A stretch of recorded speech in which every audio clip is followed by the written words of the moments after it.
Oke. Oke, udah 5 ya. Kita langsung aja.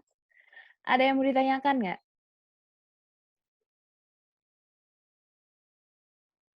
Hai. Ya itu udah udah Sil, gabung aja Sil. Tidak bisa. Kok suaranya Ibu kok nggak ada Ibu? Halo. Ya Ibu. Ya, ada kan suara saya? Silvi ada suaranya Bu, tapi muka saya nggak ada, error. Oh punya Rani hilang. Ada punya Rani, tenang aja, nggak apa-apa. Punya Silvi yang nggak ada Ibu. Nggak ada suaranya? Nggak ada mukanya, tapi ada suaranya. Aja kamu lihat di sini suaranya di kamu. Nggak apa-apa, yang penting. Tapi ini saya bareng Rani Bu. Loh, kamu ada di mana? Kalian tuh satu ini tah? Satu daerah tah? Iya, Bu, satu daerah. Saya langsung ke sini nih Bu. Oh alah lo, nggak boleh jalan-jalan loh. Oke. Kan nggak ngumpulin masa Bu. Iya sih. Oke, kalian udah baca nggak PPT-nya? Yang baru gabung, udah baca PPT-nya? Belum selesai. Bu, Anjay. kalau ngomong-ngomong sama saya, nyebutin. Nah, gini aja loh. Duh. Anjay. Bentar ya, Bu.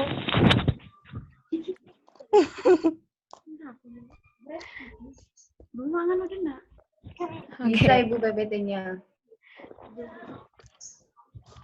Ada yang mau ditanyain nggak? Nanti kalian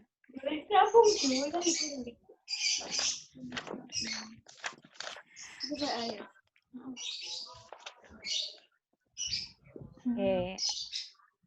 Ada yang perlu ditanyakan PPT-nya? Hai. Halo. PPT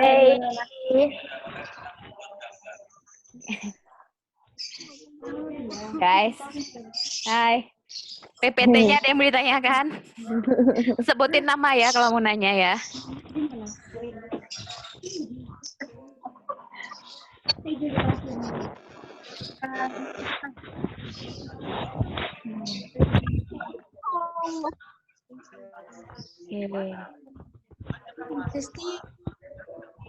Oke. Ada yang nggak keluar suara. Itu ada pilihan mute sama mikrofon, coba di ini ya. Bagi yang nggak keluar suara. Ibu Resinya yang mana ini? Bu Resi ada di atas. Yang di sebelah kiri itu ya, kiri bang. Unmute. Nah, Ya, Oke. udah Bu. mana Bu Resi? Ibu saya kayak orang ngomong. Aduh, gantian Rida. Sabar ya. Saya belum mandi, Bu. Kalau nggak muncul muka itu di mana pilihannya? Oh, belum tahu.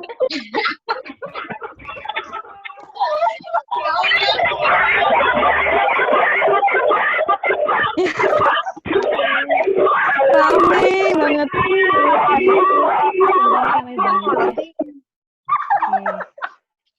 Tolong.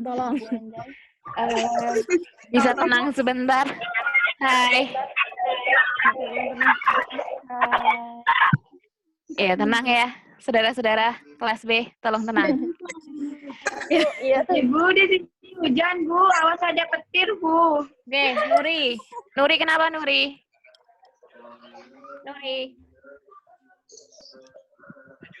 Kenapa Nuri?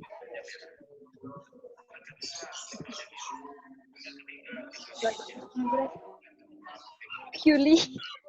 Oke, ada Nuri, sebentar. Ada Nuri, ada siapa lagi nih? Ada Ardin, ada Rita. Nuri dulu dong. Suaranya mana Nuri?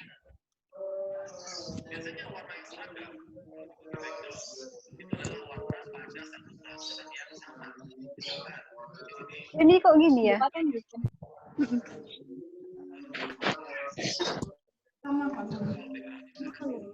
Oh iya. Jadi, Nuri, Vita, Ardin. Pertanyaannya saya nggak dengar soalnya. Sabar. Yang ngacung sabar. Saya ke Nuri, Vita, sama Ardin dulu.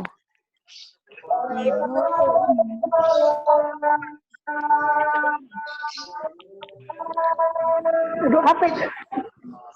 Benar. Oke, Ardin. Din. Dia pergi. Ardin.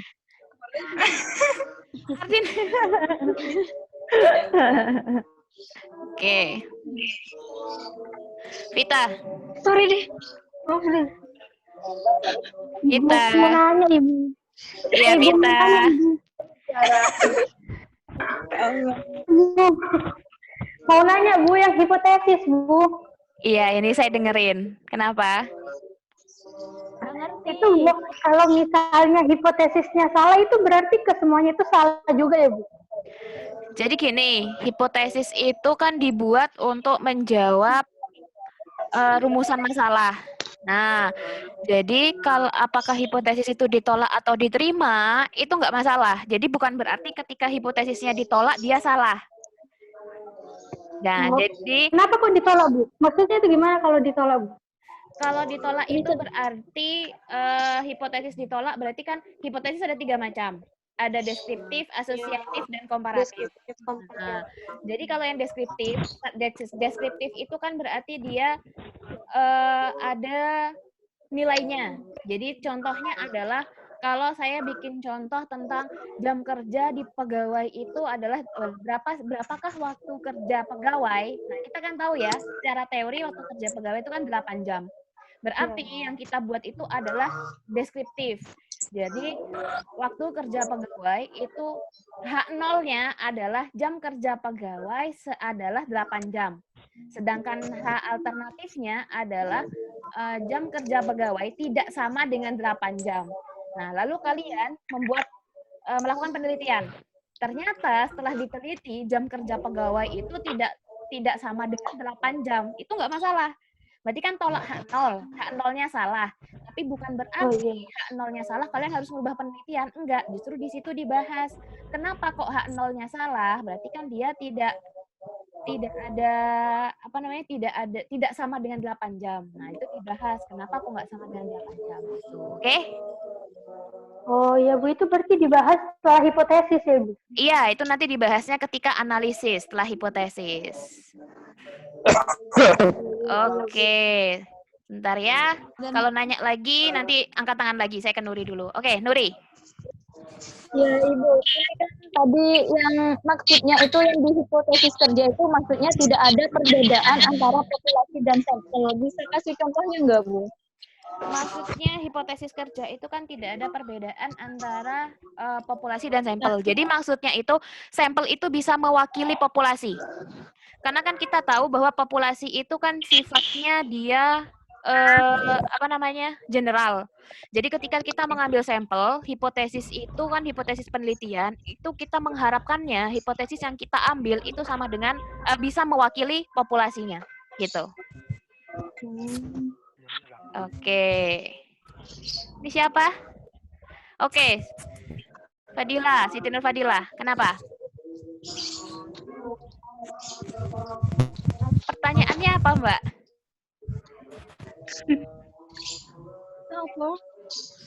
Halo. Karena saya mau nanya juga, Bu. Audionya nggak keluar.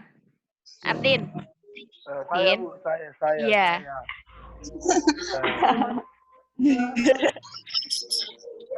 Saya, Bu. Ardin. Halo. Halo, Bu. Nanya kan? Mau nanya apa? Saya mau nanya, Bu. Iya. Tanya. Gak ada suara. Saya ada suaranya. Pakai headset aja. Pakai headset.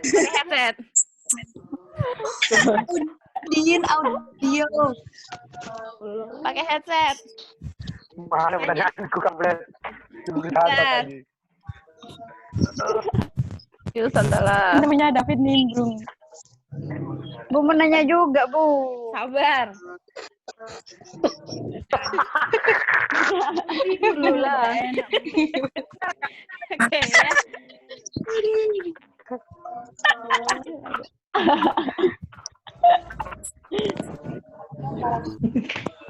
Sudah sih nanya dong. Gede kok, Cung. Pertanyaan kita. Ini siapa ini ya? Halo. Punya aku kok nggak ada. Buku siapa? Saya mau tanya, Bu. Ya Allah. Ini masalahnya Ardin.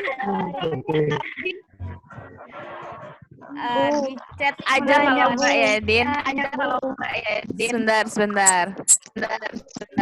Apa kabar, Bu? Oke. Mau nanya. Ini dulu. Mbak. Menanya apa, Mbak? Mbak. Mbak, menanya apa, Mbak? Baik, Pak. Mbak. Ya, Bu. Pertanyaannya apa? Oh iya, Bu mau nanya. Tadi kan Mau ketemu. ngomong terus nih. Ya Allah. Bentar. Ibu, tadi kan katanya hipotesis 1 atau hipotesis HA ya. 1 atau HA katanya itu sama dengan alternatif. Nah, bedanya tuh apa, Bu? Kalau emang sama masih ada hipotesis alternatif sama hipotesis H1 atau HA. Saya bingung. Suaranya nyampur jadi satu, sumpah. Salah, Ibu. Gitu. Bu ya mau ngomong, Bu ya. Tuh panggilin Ardin tuh, dia mau nanya apa, sumpah. Saya ini mau nanya dari tadi, nungguin dia nanya apa. Ardin. Ah, Edin. oke. Hipotesis 0 sama dengan hipotesis kerja. Lalu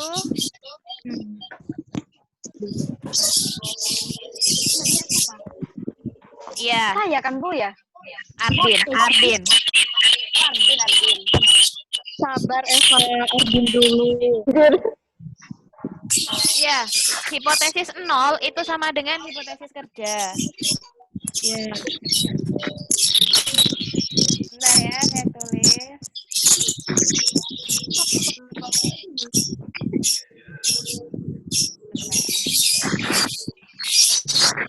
Ngomongnya satu-satu ya, sayang. Saya bingung.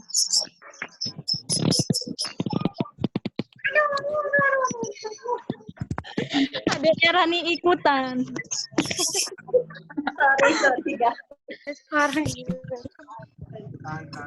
Katanya mau nanya. Sudah, sebentar. Sabar David, sabar.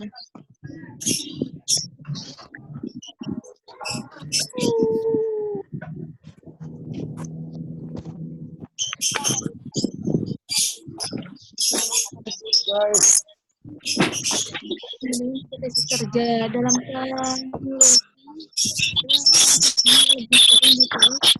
kelihatan di bawahnya Ibu. meriah. Oh. Ya,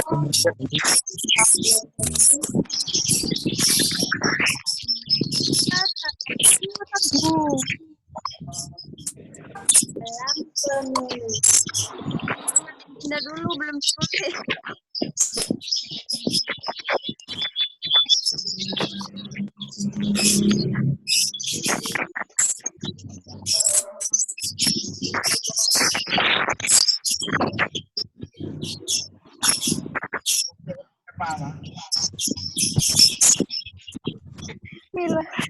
Mila ada di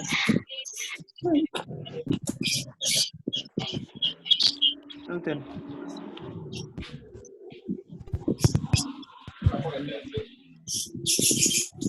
Jadi hipotesis kerja sama dengan hipotesis nol. Lalu oke, itu ya. Ya, kenapa? Nuri. Kenapa Ibu enggak? Oh, sudah ya. Oke. Sebentar. Oh ya, Farida. Farida, gambarnya mana ya? Farida, Anda ada di mana? Bentar. Saya nggak nemu Farida ada di mana.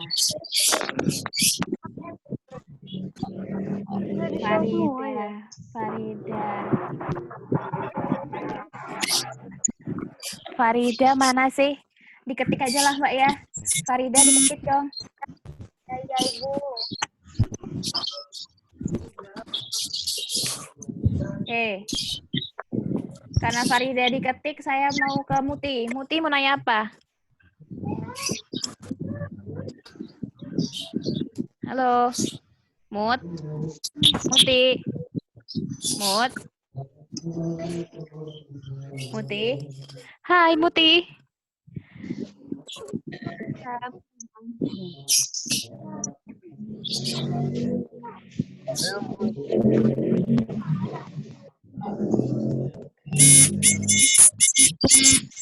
Yang nggak nanya, mikrofonnya dimatiin ya. Bentar. Yang nggak nanya, mikrofonnya tolong dimatiin dulu. Muti. Mut, nanya apa Mut? Oke, Muti nggak bisa dihubungi, gampang nantilah ya. Oke, sekarang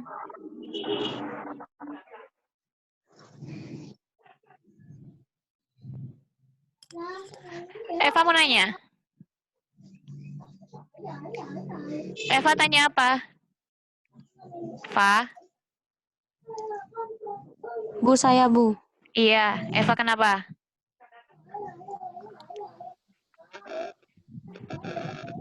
Eva, di-unmute dulu. Saya nggak dengar suaranya. Ya, Bu. Iya, nanya apa? Iya, Bu. Tadi saya nanya kan, itu kan ada H1 atau HA. Itu kan sama dengan hipotesis alternatif. Iya. Kan sama, berarti kan sama Bu sama hipotesis alternatif. Kenapa Bu kok masih kayak dipisah gitu loh Bu? Kalau emang sudah sama. Sebenarnya hipotesis alternatif H1 atau HA itu sama, cuman terkadang kita itu kalau jelaskan sama seperti tadi kan ada H0, ada hipotesis kerja. Jadi istilah lainnya. Jadi nanti ketika kalian itu ditanyain hipotesis kerja itu apa. Jadi kalian tahu, oh hipotesis kerja itu sama dengan hipotesis 0. Jadi tinggal disebutkan aja hipotesis 0. Nah, nanti kalau H1 ataupun HA, itu kan hipotesis alternatif, itu istilahnya kayak istilah lainnya aja. Sama aja kok sebenarnya. Dari cara membuatnya. Cuman kalau biasanya tadi kayak yang saya jelaskan dijelaskan ke Ardin, itu bahwa hipotesis biasanya kalau kita menulis di jurnal atau kita menulis secara statistik, itu nulisnya cukup H0 dan HA. Bukan hipotesis kerja sama dengan apa, ataupun hipotesis kerja apa, hipotesis alternatif apa. Karena kan terlalu panjang. Sedangkan kita kan kalau statistika lebih singkat lah nulisnya. Iya. Oke. Sekarang Farida dulu, di karakteristik hipotesis yang baik kan ada hipotesis harus sesuai fakta. Tapi kalau kita nyusun hipotesis kan belum tentu tahu faktanya. Nah, jadi tadi sama yang kayak saya jelaskan ke Vita, jadi sebenarnya hipotesis itu tidak ada yang salah, dan kalaupun kita nggak tahu faktanya seperti apapun itu nggak apa-apa. Jadi pada intinya, hipotesis itu kan hanya praduga, jawaban awal sebelum kita melakukan penelitian. Kalau toh nanti tidak sesuai dengan faktanya, berarti itu akan dibahas di pembahasan dan akan menjadi analisis kalian. Jadi nanti bisa jadi apakah hipotesis itu sesuai dengan fakta, ataukah nanti hipotesis itu sesuai dengan teori. Karena terkadang ada yang kita sudah menyusun hipotesis, ternyata hipotesisnya nggak sama dengan faktanya. Kalau gitu faktanya seperti apa? Lalu kenapa kok kita tidak sama dengan faktanya? Berarti mungkin kita menggunakan variabel yang tidak sesuai, atau bisa jadi kita datanya yang kurang. Gitu, seperti itu biasanya ya. Lalu dari Ardin, suatu penelitian atau jurnal pasti ada hipotesisnya. Ya, suatu jurnal atau penelitian itu pasti ada hipotesisnya. Ya, pasti ada hipotesisnya. Jadi, apakah hipotesisnya harus satu? Hipotesis itu kalian bisa membuat hipotesis itu, ada tadi ada yang nanya kayaknya juga ya. Hipotesis itu boleh beberapa apa gimana? Oh iya ya, Nia. Hipotesis itu berdasarkan rumusan masalah. Jadi kalau rumusan masalah kalian ada 3, berarti hipotesisnya juga akan ada 3. Jenisnya, apakah jenisnya deskriptif, komparatif, atau asosiatif, ya itu tergantung dari kalian. Mau menjawabnya itu membandingkan hubungan, ataukah memang sudah membuktikan nilai tersebut benar atau tidak. Gitu ya. Jadi boleh, tapi tergantung dari berapa pertanyaan rumusan masalah kalian. Dan yang pasti, setiap penelitian atau jurnal itu pasti ada hipotesisnya selama dia memiliki rumusan masalah. Lalu, hipotesis itu kenapa dalam bentuk yang terbatas? Apa kalau misalnya bentuknya meluas bukan disebut hipotesis? Kalau bentuknya meluas, itu bisa jadi kita akan ambigu dan memang bentuknya terbatas. Kenapa kok terbatas? Maksudnya terbatas itu seperti ini. Jadi kita menulis hipotesis itu memang sesuai dengan rumusan masalah. Dan rumusan masalah itu harus singkat, padat, dan jelas. Kalau nggak singkat, padat, dan jelas, itu akan susah, Mbak. Karena nanti kita menjawabnya juga akan meluas. Kalaupun seandainya, Bu, kayak kan pertanyaannya banyak, ya pertanyaannya dijabarkan jadi satu-satu. Gitu ya. Pertanyaannya dijabarkan jadi satu-satu, bukan bukan dijadiin satu. Contohnya, Bu, saya punya pertanyaan tentang produktivitas, produksi, lalu saya juga punya pertanyaan tentang jam kerjanya petani, pendapatan petani, itu dibuatnya satu-satu. Jadi sebenarnya pertanyaan pertama kalian punya tentang berapakah produktivitas petani. Berarti hipotesisnya adalah secara teori produktivitas itu berapa? Gitu. Oke, ada lagi. Oke. Bentar, hipotesis boleh berapa atau gimana? Hipotesis dapat diuji dengan nalar itu maksudnya seperti apa? Mungkin bisa diberikan dengan contoh. Maksudnya itu, kita itu menguji hipotesis kan menggunakan alat analisis. Nalar itu maksudnya berdasarkan teori. Ya, nalar itu teori. Jadi ketika kita membuat rumusan masalah, rumusan itu adalah pertanyaan dari penelitian. Lalu setelah ada pertanyaan dari penelitian, kita membuat hipotesisnya. Dari pertanyaan di hipotesis itu, secara teori seperti apa, secara fakta seperti apa. Bisa sama, bisa enggak. Nah, kalau enggak apakah salah penelitian kita? Yo enggak juga. Penelitian kita tidak salah. Hanya saja kita harus membahas perbedaannya apa.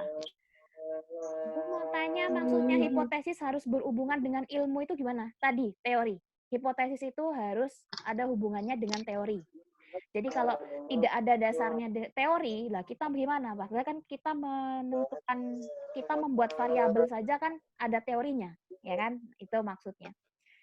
Walaupun nanti memang hipotesis itu tidak sama dengan hipotesis tidak sama dengan teorinya, ya nggak apa-apa. Itu nanti akan menjadi pembahasan kalian. David mau tanya apa?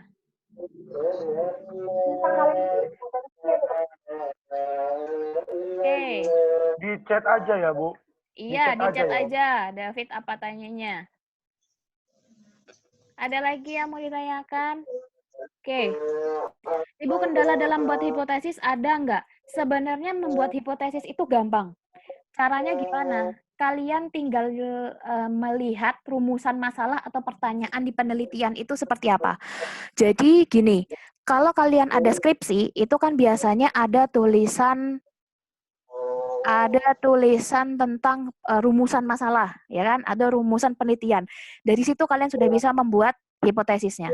Contohnya, saya kasih contoh seumpamanya ada penelitian yang berjudul analisis impor daging sapi, analisis faktor yang mempengaruhi impor daging sapi ke Indonesia. Pertanyaannya, apakah GDP mempengaruhi impor?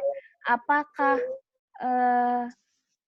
apakah harga impor mempengaruhi volume impor? Nah, itu dari pertanyaan-pertanyaan seperti itu tinggal dibuat H nolnya apa? H nolnya berarti tidak ada pengaruh yang signifikan antara apa tadi saya bilang yang awal tidak ada pengaruh yang signifikan antara GDP dengan impor. Nah, HA-nya berarti lawannya dari itu adalah HA. Gitu aja, Mbak. Jadi nggak usah bingung-bingung lah ya bikinnya. Lalu hipotesis asosiatif kan variabelnya beda ya, Bu. Sampelnya bisa beda atau sama. Contohnya seperti apa? Kalau hipotesis asosiatif, karena variabelnya berbeda, otomatis sampelnya akan berbeda, Mbak. Kalau di hipotesis deskriptif, kita kan tidak peduli ya, mau itu dia sampel ataupun dia populasi. Nah, tapi kalau yang komparatif dengan asosiatif, itu kita kan sudah membedakan ya, dia sampel dan dia sampel atau populasi. Kalau di komparatif jelas, dia variabelnya sama, dia membandingkan variabel yang sama, tetapi sampelnya berbeda. Tetapi kalau yang kalau yang asosiatif, dia variabelnya berbeda. Jadi semuanya yang satu variabelnya GDP, yang satu variabelnya tentang nilai impor. Jelas sampelnya akan berbeda. Yang kita lihat itu adalah hubungannya. Apakah GDP mempengaruhi nilai impor? Atau contohnya kalau di wirausaha biasanya apakah kinerja akan mengaruhi perkembangan wirausaha? Seperti itu, ya. Setelah menemukan fakta, ada membandingkan. Nah, kalau perbandingan yang kurang pas itu seperti apa? Itulah tadi kenapa kita harus ada teori. Ya, yang dibandingkan apa sih? Ya, kalau yang dibandingkan nggak sama, ya nggak iso. Ya, harus berdasarkan teori. Nggak tahu ini udah tanya atau enggak, tapi aku bingung. Apa ini? Ukuran populasi dan ukuran sampel yang di slide 1. Maksudnya gini, nggak usah bingung antara ukuran populasi dan ukuran sampel. Yang pasti adalah hipotesis itu untuk melihat apakah sampel ini bisa mewakili populasi. Itu. Oke? Ada lagi nggak ya mau Jadi ditanyakan? makna ukuran itu apa, Bu? Makna ukuran itu, Jumlah. makna kata ukuran yang Ibu bilang, jumlah. Jumlah, iya, ukuran itu jumlah. Bisa jumlah, bisa juga karakteristik. Jadi jangan di ini ya, ukuran berarti kalau ukurannya besar berarti harus ukurannya besar gitu loh. Enggak. Bisa jumlah, bisa juga karakteristik. Kita kembali ke pengertian populasi itu tadi. Oke, suaranya pedot-pedot. Terima kasih ya, Bu. Ya. Tenang Permisi aja ya, Bu. Mama punya handphone. Tenang aja ya Mbak, Mas. Kalau emang suaranya pedot-pedot, nanti saya upload lagi ya. Ada yang menanyakan lagi nggak? Iya Bu. Oke. Kesalahan dalam pengambilan data karena salah menentukan variabel. Salah dalam pengambilan variabel itu gimana? Jadi biasanya tuh ya Mbak ya. Biasanya itu adalah kita mau ngambil variabelnya. Sebenarnya variabel itu tidak berhubungan dengan penelitian kita. Karena kadang-kadang kita pikir, oh ini penting nih variabelnya gitu. Akhirnya kita mengambil data variabel itu. Tapi ternyata setelah kita lihat secara teori itu tidak berhubungan dengan penelitian kita. Itulah kenapa kan saya bilang dari awal kalau kita mau menentukan variabel itu harus hati-hati. Gitu. Karena apa? Karena kalau kalian salah mengambil variabel, otomatis kalian akan salah mengambil datanya. Gitu ya. Oke, ada pertanyaan lagi? Saya mau tanya, Bu. Ini siapa nih? Oke. Ya, pertanyaannya apa? Ini kan H0 kan kalau di itu kan pasti ada kata-katanya tidak ada perbedaan. Terus iya, HA-nya ada perbedaan. Itu yang menjadi acuan kok gitu gimana, Bu? Karena Bukannya kan HA itu kan hipotesis kerja. Kalau nggak ada perbedaan, ngapain diteliti, Bu? Terus? Oke. Ya, terima kasih. Oke, H0. Kalau nggak ada perbedaan, kenapa diteliti? Karena gini, karena sebenarnya, waduh, internet saya kurang stabil ya. Oke, karena gini, sebenarnya peneliti itu akan menguji yang namanya H0. Kita sebagai peneliti itu kan bukan menguji H1, tapi kita menguji H0. Kita menguji bahwa dia ada perbedaan atau tidak. Kalau seandainya nggak ada perbedaan, kenapa diuji? Apakah di teori itu harus di teori kalau kalian sandingkan dia seharusnya ada perbedaan atau tidak. Jadi pada intinya ketika kita menguji hipotesis itu kita juga menguji teorinya. Sesuai nggak? Dari kita punya masalah, kita buat hipotesis. Hipotesis ini apakah dia sesuai fakta, sesuai teori? Dia sesuai fakta, tidak sesuai teori? Apakah dia tidak sesuai fakta, tidak sesuai teori? Itulah kenapa dua-duanya juga harus diuji. Terus kalau kayak gitu apakah pengambilan keputusan kita salah? Oh, enggak salah. Cuman kita harus membahas. Kalau seandainya dia sesuai fakta, sesuai teori, ya udah, fine. Kalau dia tidak sesuai fakta tapi sesuai teori, kenapa kok faktanya berbeda dengan teori? Kalau seandainya dia tidak sesuai fakta, tidak sesuai dengan teori, ini yang salah siapa? Yang salah datanya atau memang variabel kita yang salah?